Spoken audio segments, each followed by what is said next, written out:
Hello everyone, I really hope you are doing great. Welcome to the lecture number 2 of Mains Answer Writing of भारतीय न्याय संहिता। हम लोगों ने first lecture में दो questions discuss किए थे। आज हम दो क्वेश्चंस और डिस्कस करेंगे। जो सबसे पहला क्वेश्चन है that ask explain the meaning of common intention and its essentials with the help of landmark case laws. तो कॉमन इंटेंशन के बारे में बताना है और किसकी हेल्प लेनी है, केस लॉज की हेल्प लेनी है। तो ये आईपीसी बीएनएस आप दोनों के लिए चल जाएगा, ठीक है, चाहे आपको एग्जाम में आईपीसी लिखनी हो चाहे बीएनएस लिखना हो। Okay, common intention creates joint culpability for an act. Common intention क्या करता है? जॉइंट कल्पेबिलिटी, मतलब कि जब दो या दो से ज्यादा लोग मिलते हैं तब, ठीक है। Deviates from a basic concept of criminal law which state that person is only responsible for crimes committed by himself and not for the actions of others। तो कॉमन इंटेंशन हमें डेविएट करता है एक जो बेसिक कॉन्सेप्ट है criminal law का, कि सिर्फ वो ही बंदा अपने क्राइम के लिए रिस्पॉन्सिबल होगा जिसने वो किया होगा, और दूसरे के एक्शंस के लिए वो रिस्पॉन्सिबल नहीं है। लेकिन कॉमन इंटेंशन का कॉन्सेप्ट ये नहीं है।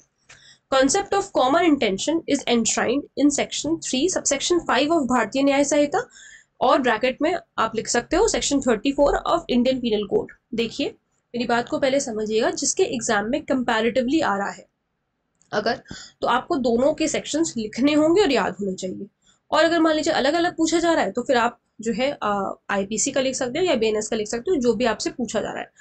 कॉमन इंटेंशन कोई स्पेसिफिक ऑफेंस नहीं है, ठीक है। It only lays down the rule of evidence that if two or more persons commit a crime in order of common intention. ये कोई स्पेसिफिक ऑफेंस नहीं है, ठीक है। लेकिन एक रूल ऑफ एविडेंस है जो ये बताता है कि दो या दो से ज्यादा लोग जब कोई क्राइम कमिट करते हैं कॉमन इंटेंशन में, each of them will be jointly liable. सारे, मान लो 4 लोगों ने साथ में मिलकर किया तो ये चारों जॉइंटली लाइबल होंगे वहां पर, इसीलिए हम जॉइंट कल्पेबिलिटी कहते हैं इसे, जॉइंटली लाइबल होंगे। The punishment for this offence will be consistent with the crime they committed, ठीक है। पनिशमेंट जो है इस ऑफेंस की, वो जो भी क्राइम उन्होंने कमिट किया है उसी हिसाब से होगी। सेक्शन 3 सबसेक्शन 5 बीएनएस और section 34 IPC states that when a criminal act is done by several persons, जब कोई क्रिमिनल एक्ट किया जाता है कई लोगों के द्वारा, इन furtherance of common intention, common intention के फर्दरेंस में, सबका कॉमन इंटेंशन है, each of such person is liable. उस ग्रुप का हर एक पर्सन लाइबल होगा फॉर दैट एक्ट, उस एक्ट के लिए, इन द सेम मैनर, उसी तरीके से जैसे कि उस बंदे ने अकेले काम किया है। ये 4 लोग, सब लोग, सारे के सारे 4 लोग लाइबल होंगे जैसे कि किसी एक ने अकेले काम किया है, ठीक है। अब देखो further, here are some essentials of common intention. एक बात याद रखिए, जब भी आप आंसर राइटिंग कर रहे हैं तो सिर्फ ये नहीं कि आप वहां पर डेफिनेशन ये लिख दी और उसके बाद इसको जो है छोड़ा है, उसके आगे कुछ नहीं लिखा, उसके एसेंशियल एलिमेंट्स नहीं लिखे। एसेंशियल एलिमेंट्स भी लिखना जरूरी है, क्योंकि इससे एग्जामिनर को ये पता चलता है कि आप जो आपको इतने बड़े डेफिनेशन से या इतना बड़ा जो भी सेक्शन दे रखा है, ये चलो छोटा सेक्शन था, लेकिन कहीं पे जो बड़ा सेक्शन दे रखा है, एग्जामिनर को ये पता चल जाए कि आप जो है उससे एसेंशियल एलिमेंट्स निकाल सकते हो कि ये पर्टिकुलर चीज जब हम कॉन्स्टिट्यूट करेंगे तो ये एक डेफिनेशन बन रही है। क्या एसेंशियल एलिमेंट्स है? There must be some criminal act, कोई क्रिमिनल एक्ट होना चाहिए। The act must be done by 2 और मोर पर्सन्स, दो या दो से ज्यादा लोग उसे दो या दो से ज्यादा लोग ने एक्ट किया होना चाहिए। या फिर the act done by persons must be with the common intention of all, सारे का सबका जो है कॉमन इंटेंशन होना चाहिए। Every person who is involve in that act is liable for such act, जो भी बंदा उसमें इन्वॉल्व है वो उसमें लाइबल होगा, चाहे उसने कम काम किया है या ज्यादा काम किया है, उससे कोई फर्क नहीं पड़ता। Every person shall be liable as if, हर व्यक्ति लाइबल होगा जैसे कि उसने खुद अकेले वो काम किया है। ये आपके एसेंशियल एलिमेंट्स हो गए कॉमन इंटेंशन के। Furthermore, some landmark cases of common intention are as follows। मैंने आपको पिछले लेक्चर में भी बताया था, आपका आंसर कभी भी अनकनेक्टेड नहीं लगना चाहिए। आपको लग रहा है मैम ने यहाँ पे फर्दर क्यों लिखा है या फर्दर मोर क्यों लिखा है, ताकि आपका आंसर जो है वो कनेक्टेड लगे। अब मेरा तो यहाँ पर 2 पेज पे आया है, लेकिन आप जब A4 पे लिखोगे तो आपका 1 पेज पे आएगा। ये सारी चीजें एटलीस्ट यहाँ तक तो 1 पेज पे आएगा, फिर उसके बाद जो है आप लिख सकते हो फर्दर मोर।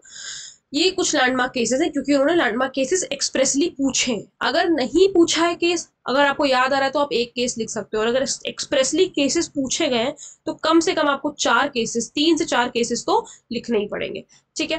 फर्दरमोर क्या केसेस हैं? बरेंद्र कुमार घोष वर्सेस एम्परर सबसे लैंडमार्क केस यही है कॉमन इंटेंशन का। आपने अगर आईपीसी या बीएनएस पढ़ा है तो आपको पता होगा।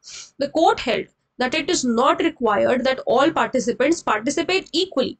जरूरी नहीं है कि सारे पार्टिसिपेंट्स एक साथ जो है जितना काम एक बंदा करे उतना ही काम वो भी करे। इक्वली पार्टिसिपेट करना जरूरी नहीं है। It is possible to accomplish more or less. थोड़ा या कम काम करना, कम या ज्यादा काम करना चलेगा। However, this does not mean that the individual who did less should be exempted from blame। लेकिन इसका ये मतलब बिल्कुल भी नहीं है जिसने कम काम किया है वो उसको जो है ब्लेम से एग्जेम्प्ट कर दिया जाएगा, मतलब कि उसको सजा नहीं मिलेगी। His legal responsibility is the same. उसकी लीगल रिस्पॉन्सिबिलिटी वो सेम रहेगी। He who stands with is also liable. यही इस केस में मेन बात बोली गई थी कि जो खड़ा होकर के देख रहा है कि कोई आ तो नहीं रहा है और किसी को पता तो नहीं चल जाएगा, वो भी उतना ही लाइबल होगा जितना कि गोली चलाने वाला लाइबल है। इस केस में क्या हुआ था, इसको हम लोग शंकरी टोला पोस्ट मास्टर मर्डर केस भी कहते हैं। ठीक है, तो अगर कहीं पे शंकरी टोला केस लिखा है तो उसका भी यही मतलब है, बरेंद्र कुमार घोष। अभी बरेंद्र कुमार घोष कौन थे, ये कई लोगों के साथ मिलकर के वहां गए थे पोस्ट मास्टर को लूटने के लिए पोस्ट ऑफिस में। ठीक है, वहां पर जो है पोस्ट मास्टर ने मना कर दिया पैसे देने से, तो ये बरेंद्र कुमार घोष गेट पे खड़े थे, ये देख रहे थे कोई आएगा तो नहीं, मतलब किसी को पता तो नहीं चल जाएगा, बाहर खड़े होकर करके ये निगरानी रख रहे थे। ठीक है, इसी वजह से इन्होंने ये डिफेंस लिया था कि मैंने तो गोली नहीं चलाई, गोली अंदर मेरे किसी एक साथी ने चलाई थी। इस बात का इन्होंने डिफेंस लिया था। तभी कोर्ट ने कहा कि जो खड़ा होकर के देख रहा है कि कोई आ रहा है नहीं आ रहा है, आपको क्योंकि पता था वहां पर क्या हो रहा है, दैट वाज अ क्राइम जो वहां पर कमिट हुआ, आप चाहते तो आप उसे रोक सकते थे, लेकिन अगर आपने ऐसा नहीं किया है तो आप भी उतना ही लाइबल होंगे जितना कि आपके बाकी लोग लाइबल हैं। तो सबको जो है मर्डर की ही सजा मिली थी। ठीक है, Mehboob Shah versus emperor, common intention implies a pre arranged plan. पहले से कुछ प्लानिंग होती है हमेशा कॉमन इंटेंशन में। And discussion in between all the persons forming the group, और कुछ डिस्कशन वगैरह हुआ होगा जो भी उस ग्रुप में लोग हैं। Therefore participation in a criminal act of a group is a condition president in order to fix joint liability. इसीलिए क्रिमिनल एक्ट में पार्टिसिपेट करना बहुत ज्यादा जरूरी है अगर जॉइंट लाइबिलिटी किसी के ऊपर लगानी है तो। कंडीशन प्रेसिडेंट का मतलब है पहले ये कंडीशन फुलफिल होनी चाहिए। कौन सी कंडीशन फुलफिल होनी चाहिए, ये पार्टिसिपेशन इन क्रिमिनल एक्ट वाली कंडीशन फुलफिल होनी चाहिए जॉइंट लाइबिलिटी लगाने के लिए। ठीक, फिर उसके बाद Ram Naresh versus state of UP. इस केस में कहा गया supreme Court held that prior meeting of minds, पहले से कंसेंसस एड ईडम हो जाना, यानी कि मीटिंग ऑफ माइंड्स हो जाना मैंडेटरी नहीं है सेक्शन 34 को ट्रिगर करने के लिए। It can be formed during the commission of crime, जब क्राइम कमिट हो रहा है उस समय भी अगर आपस में लोगों ने डिसाइड कर लिया, जैसे मान लो कि 4 लोग गए थे किसी का, जैसे इसी केस में मान लो कि 4 लोग गए थे किसी का मर्डर करने के लिए या कुछ भी करने के लिए, मर्डर करने के लिए नहीं, मान लो 4 लोग लूट करने के लिए गए थे। ठीक है, उन लोगों ने आपस में इशारों में उसी समय, जब पहले से ये डिसाइड करके नहीं गए थे कि मर्डर कमिट करेंगे कि मार देंगे सामने वाले को, लेकिन 4 लोगों ने आपस में जो है डिसाइड कर लिया इशारों में कि जो है इस पे गोली चला देते हैं वरना ये सामान अपना देगा नहीं। तो अगर ये ऑन द आपका ये जो इंटेंशन है ये अगर during the commission of crime भी फॉर्म हो गया है तो भी हम कहेंगे कि कॉमन इंटेंशन था आप लोगों का। यही Ram Naresh versus state of UP में कहा गया। ठीक है, फिर उसके बाद state of Rajasthan versus Beraram का ये केस है। Supreme Court held that for the provisions of section 34 there must be a clear intention to commit a crime. Clear intention होना चाहिए क्राइम कमिट करने का सारे अक्यूज्ड का। ठीक है, सबका मतलब एक इंटेंशन होना चाहिए कि हाँ हम ये काम करने जा रहे हैं। कहने का इनका मतलब ये है कि सबको पता होना चाहिए कि हम किस चीज के लिए जा रहे हैं, हम किस इलीगल एक्ट के लिए जा रहे हैं। It is not sufficient to establish, सिर्फ इतना सफिशिएंट नहीं है ये स्थापित कर देना that the individuals were present at the scene of the crime. सिर्फ ये पता चल जाए कि वहां पर इंडिविजुअल्स प्रेजेंट थे क्राइम के सीन पर, ये कॉमन इंटेंशन को ट्रिगर नहीं करता। देयर मस्ट बी एविडेंस, साक्ष्य होने चाहिए इस बात के ये स्थापित करने के लिए कि एक्टिव पार्टिसिपेशन था एंड शेयर्ड इंटेंशन था। जैसे बरेंद्र कुमार घोष का केस है, ये बंदा बाहर खड़े होकर के देख रहा था कोई आ तो नहीं रहा है, तो ये इसका एक्टिव पार्टिसिपेशन था, इसको पता था अंदर क्या चल रहा है और इसने एक्टिवली उसमें पार्टिसिपेट किया निगरानी करने के लिए। शेयर्ड इंटेंशन भी था इसका वहां पर। इस वजह से कह रहे हैं कि एविडेंस, इस बात का एविडेंस होना बहुत ज्यादा जरूरी है कि आपने एक्टिवली पार्टिसिपेट किया हो और आपका इंटेंशन हो, कॉमन इंटेंशन हो। ठीक है, अब ये कंक्लूजन है, therefore it is important that the accused actively participates in a criminal act, ये जरूरी है कि अक्यूज ने जो है एक्टिवली पार्टिसिपेट किया हो किसी क्रिमिनल एक्ट में, इस नॉलेज के साथ कि इसकी कॉन्सिक्वेंसेज या रिजल्ट्स क्या होंगे, और एक कॉमन इंटेंशन शेयर करता हो.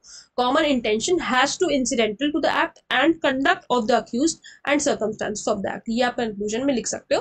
देखो कंक्लूजन हर एक पर्टिकुलर आंसर में लिखना जरूरी नहीं होता. अब ये क्योंकि 8 मार्क्स का क्वेश्चन था तो आपको इसमें कंक्लूजन लिखना चाहिए. ठीक है, हर जगह आपको कंक्लूजन लिखने की जरूरत नहीं. हर क्वेश्चन मान लीजिए 2-3 नंबर का 4 नंबर का क्वेश्चन है तो वहां पर कंक्लूजन का नीड नहीं होता. और फिर टाइम का भी बहुत कंस्ट्रेंट होता है. अगर आपके पास ज्यादा टाइम भी नहीं है तो भी कंक्लूजन नहीं भी लिखोगे. अगर आपने मूल बात लिख दी है, क्रक्स लिख दिया है आपके सेक्शन का, उतना काफी होगा. अभी एक एप्ट आंसर था आपके पास कॉमन इंटेंशन से रिलेटेड. अब दूसरा क्या हमारे पास क्वेश्चन है, what are the differences between mistake of fact and mistake of law. क्या डिफरेंस है मिस्टेक ऑफ फैक्ट में और मिस्टेक ऑफ लॉ में. 5 मार्क्स का ये क्वेश्चन है. अब जैसा कि मैंने आप लोग को पहले लेक्चर में भी बताया था, आप जैसे हम लाइन डिवाइड करके लिखते हैं आप वैसे भी लिख सकते हो, लेकिन ये एक और तरीका है लिखने का. देखिए, mistake of fact means a mistake in belief of fact. गलती से किसी तथ्य पर विश्वास कर दिया है. Circumstances and surrounding situation, whereas, ये ऐसे वेयर एज करके लिखने का कि पहले लिख दिया, बता दिया मिस्टेक ऑफ फैक्ट क्या है, फिर उसके बाद बताया mistake of law. Mistake of law का क्या मीनिंग है, मीन्स मिस्टेकन अंडरस्टैंडिंग और बिलीफ ऑफ लीगल रिक्वायरमेंट्स. आपने कुछ जो लीगल रिक्वायरमेंट्स है या फिर लॉ को ही आपने गलत तरीके से समझ लिया. ठीक, ये तो पहला पॉइंट हो गया. दूसरा point, mistake of fact occurs. अब मैंने यहाँ पर MOF और MOL लिखा है, आपको नहीं लिखना है अपनी कॉपी में. आपको मिस्टेक ऑफ फैक्ट ही लिखना पड़ेगा और मिस्टेक ऑफ लॉ पूरा ही लिखना पड़ेगा. Mistake of fact occurs when a party is unaware of the true fact. Mistake of fact कब होता है, जब पार्टी को सही बातें, सही तथ्य नहीं पता होते हैं या फिर किसी बात की गलत अंडरस्टैंडिंग उन्हें होती है. Whereas mistake of law occurs where a party is unaware of the law, जहां पर उनको कानून ही नहीं पता है और मिस इंटरप्रेट कर लेते हैं या फिर उसका एप्लीकेशन, उनका इंटरप्रिटेशन गलत हो जाता है, तो हम कहते हैं mistake of law. Then third point, in mistake of fact defence can be claimed. Mistake of fact में आप डिफेंस क्लेम कर सकते हो, लेकिन मिस्टेक ऑफ लॉ में ऐसा नहीं होता. जनरली ऐसा नहीं होता. मिस्टेक ऑफ लॉ में आप कभी भी डिफेंस नहीं क्लेम कर सकते. मतलब आप ये नहीं कह सकते कि मुझे लॉ नहीं पता था, कि मेरे से मिस्टेक ऑफ लॉ हो गया, मुझे लॉ नहीं पता था. आप इस तरीके का नहीं कह सकते हो. इसका ये कोई डिफेंस नहीं होता. Mistake of fact focuses on the specific situation. आपका जो मिस्टेक ऑफ फैक्ट है वो एक स्पेसिफिक सिचुएशन के लिए होता है, वेयरएज मिस्टेक ऑफ लॉ तो लॉ के ऊपर ही फोकस करता है. ठीक है, mistake of fact is based on the legal maxim called ignorantia facti excusat. ठीक है, which means ignorance of fact excuses. मतलब कि अगर फैक्ट को आपने इग्नोर किया है या फैक्ट के बारे में आपको नहीं पता था तो ये एक एक्सक्यूजेबल डिफेंस हो सकता है. मतलब आप इसको एक्सक्यूज हम कर सकते हैं. Whereas mistake of law is based on legal maxim called ignorantia juris non excusat, जिसका क्या मतलब है, ignorance of law is not excusable. Ignorance, अगर आपने लॉ को इग्नोर कर दिया या आपको लॉ नहीं पता था तो ये एक डिफेंस नहीं होगा, हम इसको एक्सक्यूज नहीं कर सकते. ठीक है, अच्छा एक बात याद रखिएगा, लीगल मैक्सिम जो आपकी होती है उसको थोड़ा सा कोशिश करिएगा, क्यों मैंने यहाँ पर ये इटैलिक्स में लिखा है, कोशिश करिएगा कि आप जब अपने कॉपी में भी लिख रहे हैं तो थोड़ा सा उसको इटैलिक्स में लिखें, क्योंकि लीगल मैक्सिम लिखने का सही तरीका वही होता है कि इटैलिक्स में उसको लिखना. ठीक है, और एक तो ये पॉइंट हो गया. दूसरा पॉइंट क्या हो गया, जो भी आपकी इंपॉर्टेंट चीजें हैं, जैसे कि आपका यही लीगल मैक्सिम था या इंपॉर्टेंट आपके सेक्शन, आपका लीगल मैक्सिम या फिर आपके कीवर्ड्स, सेक्शन के कीवर्ड्स हैं जो, ये सारे को अंडरलाइन करिए.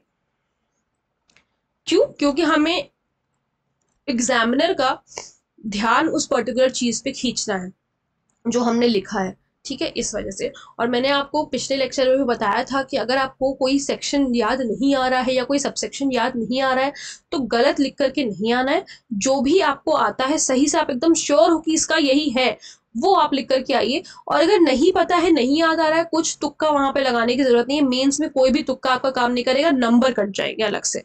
ठीक है, तो वहां पर गलत लिखने की जरूरत नहीं है. सही नहीं याद आ रहा है मत लिखो. ठीक है, ना लिखना is a better option than to write wrong. ठीक है, तो इस वजह से ये कुछ चीजें थी जो आपको अपने आंसर राइटिंग जब आप प्रैक्टिस कर रहे हैं तो ध्यान रखनी है. ओके, सो अब हम लोग मिलते हैं नेक्स्ट लेक्चर में. Thank you so much.